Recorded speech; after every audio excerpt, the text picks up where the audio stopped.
কোকৰাঝাৰ জিলা, চিৰাং জিলা আৰু বাক্সা এই তিনিখন জিলাৰ লগত ইতিমধ্যে আলোচনাত আমি মিলিত হৈছোঁ আৰু আগন্তুক বিটিআৰ নিৰ্বাচন সম্পৰ্কে বিতংভাৱে আমি পৰ্যালোচনা কৰোঁ আৰু বিতংভাৱে পৰ্যালোচনা কৰি আমি আগন্তুক বিটিআৰ নিৰ্বাচনত কেনেকৈ আমি অংশগ্ৰহণ কৰিম এই বিষয়ে আমি পৰ্যালোচনা কৰোঁ আৰু এই পৰ্যালোচনাত আমি নিৰ্বাচনত প্ৰতিদ্বন্দ্বিতা কৰিবৰ কাৰণে আমি থিৰাং কৰিছোঁ। গতিকে আগন্তুক বিটিআৰ নিৰ্বাচনত অসম জাতীয় পৰিষদ দলে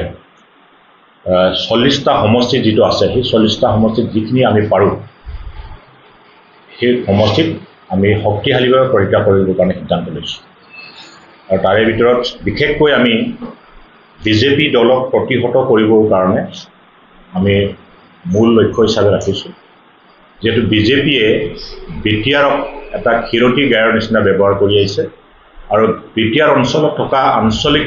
দলবিলাক মুখিমূৰ কৰি বিভাজন আনি তেওঁলোকে এটা আঞ্চলিকতাবাদটো নিষেধ কৰিবৰ কাৰণে এটা অভিসন্ধি ৰচিছে আৰু সেই অভিসন্ধিক প্ৰতিহত কৰিবৰ কাৰণে বিশেষকৈ বিটিআৰ অঞ্চলত বসবাস কৰা বড়ো জাতীয়তাবাদৰ লগতে বসবাস কৰা বিভিন্ন জাতি জনগোষ্ঠীক ঐক্যবদ্ধভাৱে বিজেপি বিৰোধী স্থিতি ল'বলৈ কাৰণে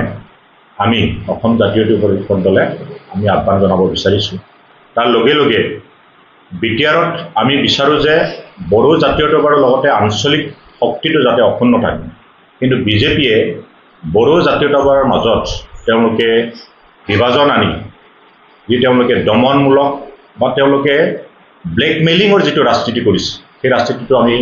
যাতে এই বিটিআৰ নিৰ্বাচনত তেখেতসকলক আমি প্ৰত্যুত্তৰ দিব পাৰোঁ তাৰ কাৰণে আমি সকলোকে টঙালি বান্ধিছোঁ। তাৰ লগে লগে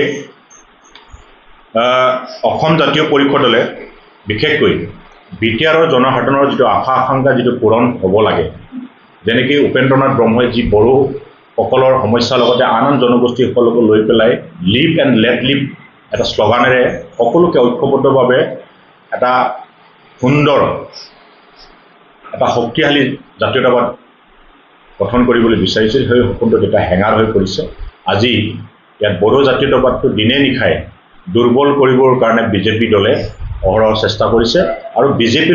বিটিআৰলৈ অহা যিবিলাক আঁচনি যিবিলাক পুঁজি সেই পুঁজিবিলাকত তেওঁলোকে কেন্দ্ৰীয় পুঁজিবিলাক বিটিআৰৰ পৰা কাঢ়ি নি তেওঁলোকে দিছপুৰৰ পৰা চালনি কৰি তেওঁলোকৰ মানুহ নিয়োগ কৰি তেওঁলোকে কেৱল লুণ্ঠনৰ এটা অভিসন্ধি ৰচিছে। গতিকে এই লুণ্ঠন বন্ধ কৰিবৰ কাৰণে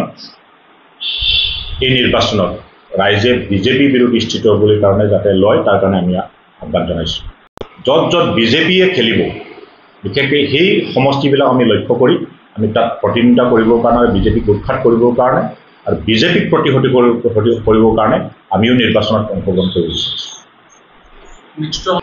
আমি বিচাৰিছোঁ যে অসম জাতীয় পৰিষদ দলে যিসকলৰ লগত আমাৰ বিৰোধী শক্তি আছে সেই বিৰোধী শক্তিটো আমি ঐক্যবদ্ধভাৱে আমি আমি তাত একমত আছোঁ। তাৰ লগে লগে আমি তেওঁলোকৰ লগত আলোচনা কৰিম আৰু যিসকলে বিজেপি বিৰোধী স্থিতি গ্ৰহণ কৰিব তেওঁলোককো আমি লৈ পেলাই আমি একেলগে আগবঢ়া চিন্তা চৰ্চা কৰিছোঁ। গতিকে সেইবিলাক আলোচনাৰ বিষয়ে আহিব নিশ্চয় অনাগত দিনত এই বিষয়ে আমি আপোনালোকক জনাব। আপুনি নিজেও অৱতীৰ্ণ হ'ব? মই অৱতীৰ্ণ হোৱা কথা নাই, মই আহ্বায়ক হিচাপে দায়িত্ব লৈছোঁ আৰু বিশেষকৈ বিটিআৰ অঞ্চলৰ ৰাইজেই বিচাৰিছে যে বিজেপি শোষণৰ পৰা মুক্ত হ'ব লাগে। এতিয়া বিজেপিয়েতো বিভিন্ন ধৰণৰ শ্লোগান দিয়ে যে বিটিআৰত শান্তি আহিলে, বিটিআৰত বহুত উন্নতি হৈছে, কিন্তু প্ৰকৃততে বিজেপিয়ে তেওঁলোকৰ এজেণ্ট সোমাই যিবিলাক ইয়াত জনসাধাৰণৰ যিবিলাক সা সুবিধা পাব লাগিছিল বা ইয়াত যিখিনি ঠিকা টুকুলি পাব লাগিছিল সেই ঠিকা টুকুলিবিলাক ইয়াৰ স্থানীয় মানুহে নাপায়, বিটিআৰ অঞ্চলৰ মানুহে নাপায়। সৰহসংখ্যক যিবিলাক ঠিকা টুকুলি যিবিলাক পুঁজি এই পুঁজিবিলাক নিৰ্দিষ্ট বাহিৰাগত ব্যক্তিসকলে ইয়াত তেওঁলোকে লুণ্ঠন চলাই আছে নিয়োগ কৰি পেলাই। গতিকে সেইটো বন্ধ হ'ব লাগে। তাৰ লগে লগে আৰু যিবিলাক পুঁজি আনি পেলাই বিজেপিক শোষণ কৰা নীতি বনাইছে বিজেপিয়ে, বিটিআৰক শোষণ কৰা যিটো নীতি বনাইছে তাক ৰাইজক আমি সজাগ কৰিবৰ কাৰণে আহিছোঁ আৰু তাৰ লগে লগে নিৰ্বাচনত আমি যাতে এই গোটেই বিষয়টো ৰাইজে যাতে সজাগ আৰু সচেতন হৈ বিজেপিক প্ৰতিহত কৰাৰ ব্যৱস্থা হাতত লৈ তাৰ কাৰণে আমি এটা বনাইছোঁ। চাওক, বড়ো জাতীয়তাবাদটো যেতিয়া দুভাগ কৰিলে বিজেপিয়ে কৌশল কৰি আৰু দুভাগ পোৱাৰ লগে লগে বিজেপিয়ে ইউ পি পিৰ লগত চৰকাৰ বনাইছে, কিন্তু আগতে যিটো জাতীয়তাবাদ বড়ো জাতীয়তাবাদটো শক্তিশালী আছিল আপোনালোকে সকলোৱে দেখিছে এতিয়া বিভাজন আনাৰ পাছত তেওঁলোকে দুৰ্বল হৈছে এতিয়া তেওঁলোকে বিজেপিয়ে যেনেধৰণে কয় তেনেধৰণে চলিব বিচাৰিছে গতিকে তেওঁলোকে যদি মুক্তভাৱে বড়ো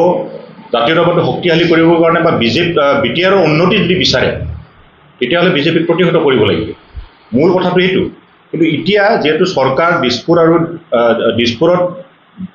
UPPL আৰু বিজেপি চৰকাৰ চলাই আছে আমি তাত দেখি পাইছোঁ যে প্ৰমোদ বড়ো ডাঙৰীয়াই নিজে একো সিদ্ধান্ত ল'ব নোৱাৰে আৰু সেই ল'ব নোৱাৰা কাৰণটো হ'ল বিজেপি গোটেই জাতীয়তাবাদটো নিক্ষেপ কৰিবৰ কাৰণে তেওঁলোকে ষড়যন্ত্ৰ কৰিছে অবিসন্ধি ৰচিছে আৰু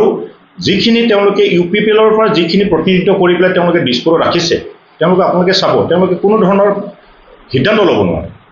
প্ৰমোদ বড়ো ডাঙৰীয়াই নিজে সিদ্ধান্ত ল'ব নোৱাৰে গোটেই যিবিলাক পুঁজি আহে পুঁজিত ভাগ বিজেপিয়ে লৈ যায়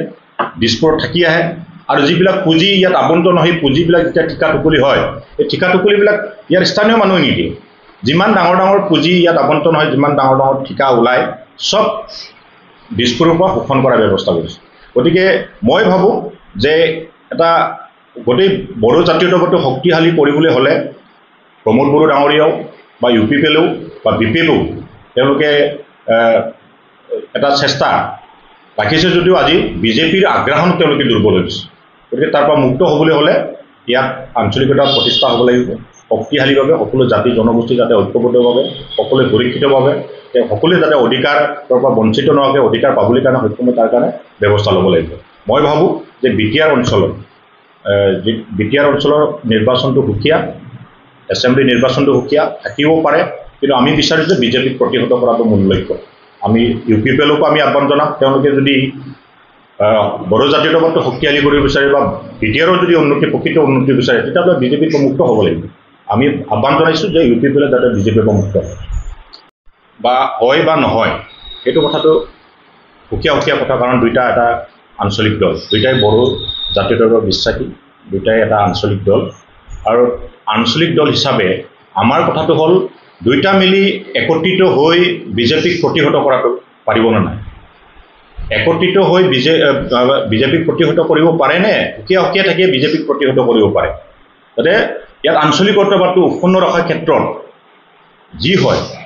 সেইটো আমিও কামনা কৰোঁ কিন্তু কথাটো হ'ল বিজেপিক বিৰোধী স্থিতি ল'ব নালাগে এই কথাটো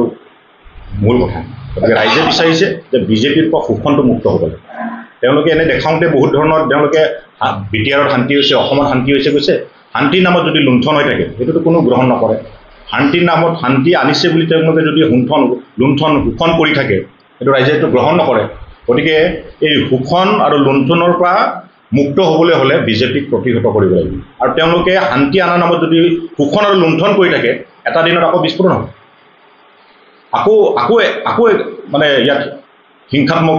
তেনেকুৱা পন্থা ল'ব গতিকে যাতে সেইটো নহওক সেইকাৰণে শোষণ আৰু লুণ্ঠনটো বন্ধ কৰিবলৈ হ'লে বিজেপিক ইয়াৰ পৰা প্ৰতিহত কৰিব লাগে নিশ্চয় আমি আমাৰ দৰ্জা খোলা আছে বা যদি আমাক বিচাৰে যে বিজেপিক প্ৰতিহত কৰাৰ স্বাৰ্থত যদি ঐক্যবদ্ধ হ'ব বিচাৰে নিশ্চয় আমি আলোচনা কৰিম আৰু ঐক্যবদ্ধভাৱে আগবাঢ়িম